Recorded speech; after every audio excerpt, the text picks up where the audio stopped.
Hello, welcome back to my channel. ഞാനിന്നിവിടെ ഉണ്ടാക്കാൻ പോകുന്നത് പാലും ക്യാരറ്റും ഉപയോഗിച്ചൊരു പുഡിങ്ങാണ്. അതിനുവേണ്ടി ഇവിടെ എടുത്തിരിക്കുന്നത് 2 കപ്പ് പാലാണ്. അത് നമുക്കൊന്ന് ചൂടാക്കിയെടുക്കാം. പാലധികം തിളക്കേണ്ട ആവശ്യമില്ല, ചെറുതായി ഒന്ന് ചൂടാക്കിയെടുക്കാം.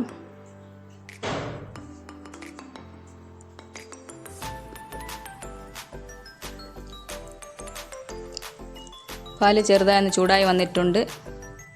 ഇനി നമുക്ക് അതിലേക്ക് ഒരു 1/2 കപ്പ് പഞ്ചസാര ചേർത്ത് കൊടുക്കാം.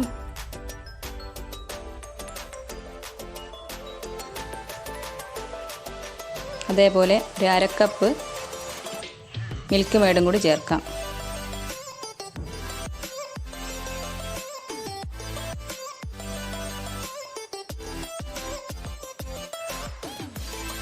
ഇനി നല്ലപോലെ ഇളക്കി കൊടുക്കാം.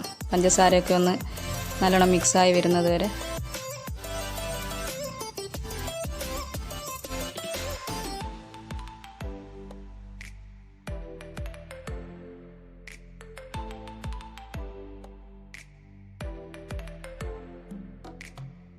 അടുത്തതായി നമുക്കിതിലേക്ക് ക്യാരറ്റ് ഗ്രേറ്റ് ചെയ്ത് ചേർത്ത് കൊടുക്കാം. ഞാനൊരു മീഡിയം സൈസ് ക്യാരറ്റാണ് എടുത്തത്, അതുകൂടി ഇതിൽ ചേർക്കാം.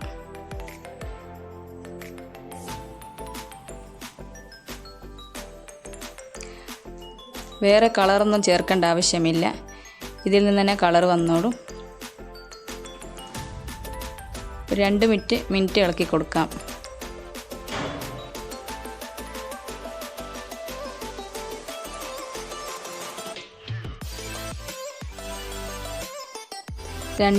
നല്ലവണ്ണം ഇളക്കി കൊടുക്കാം.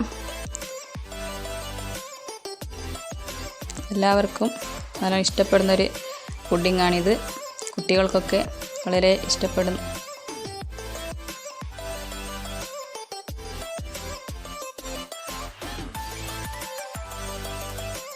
ഇനി നമുക്കിതിലേക്ക് ഒരു 1/4 ടീസ്പൂൺ വാനില എസൻസും കൂടി ചേർത്ത് കൊടുക്കാം. ഇതിൻ്റെ ഫ്ലേവർ നല്ലതായിരിക്കും. ഇത് ഒഴിക്കാത്തവർ ഏലക്കാപ്പൊടിയും ചേർക്കാം.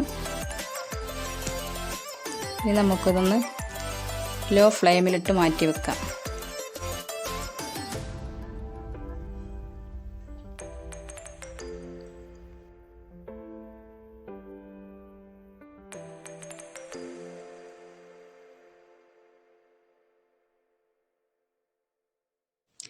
അടുത്തതായി ചൈന ഗ്രാസ് മെൽറ്റ് ചെയ്യുന്നതിന് വേണ്ടി ഞാൻ 1 കപ്പ് വെള്ളം എടുത്തിട്ടുണ്ട്.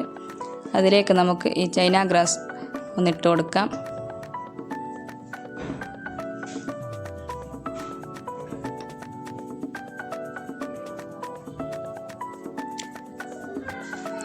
രണ്ട് മൂന്ന് പ്രാവശ്യം തിളക്കുന്നത് വരെ നല്ലവണ്ണം ഇളക്കി കൊടുക്കാം.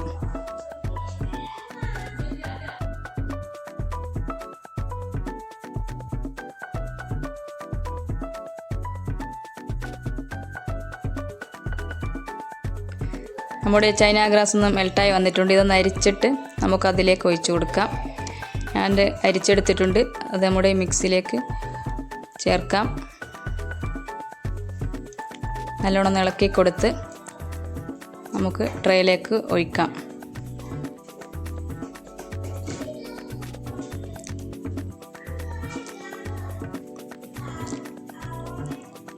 അരിച്ചെടുക്കുന്നതുകൊണ്ട് ചൈന ഗ്രാസ് ബബിൾസ് ഒന്നും വരില്ല മുകളിൽ. ഒരു 1/2 മണിക്കൂർ റൂം ടെമ്പറേച്ചറിൽ വെക്കുക. അതിനുശേഷം ഫ്രിഡ്ജിൽ വെക്കാം. ഫ്രീസറിലൊന്നും വെക്കേണ്ട ആവശ്യമില്ല. ഞാനിവിടെ ഒരു ചെറിയ ഡെക്കറേറ്റിന് വേണ്ടിയിട്ട് ഡാർക്ക് ചോക്ലേറ്റ് ഗ്രേറ്റ് ചെയ്തെടുത്തിട്ടുണ്ട്. നിങ്ങൾക്കിഷ്ടപ്പെട്ട ഡ്രൈ ഫ്രൂട്ട്സ് കൊണ്ടൊക്കെ ഡെക്കറേറ്റ് ചെയ്യാം. നമ്മുടെ പുഡിങ് ഇവിടെ റെഡി ആയിട്ടുണ്ട്. ഇത് നമുക്കൊന്ന് കട്ട് ചെയ്തെടുക്കാം.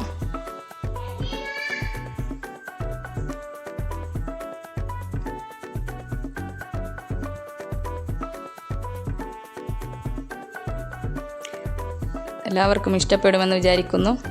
എൻ്റെ ഈ വീഡിയോ ഇഷ്ടമായെങ്കിൽ ലൈക്ക്, ഷെയർ ആൻഡ് സബ്സ്ക്രൈബ് ചെയ്യുക. അതേപോലെ ഞാനിടുന്ന പുതിയ വീഡിയോയുടെ നോട്ടിഫിക്കേഷൻ ലഭിക്കുന്നതിന് വേണ്ടി തൊട്ടടുത്തുള്ള ബെൽ ഐക്കൺ കൂടി ഒന്ന് ക്ലിക്ക് ചെയ്യുക.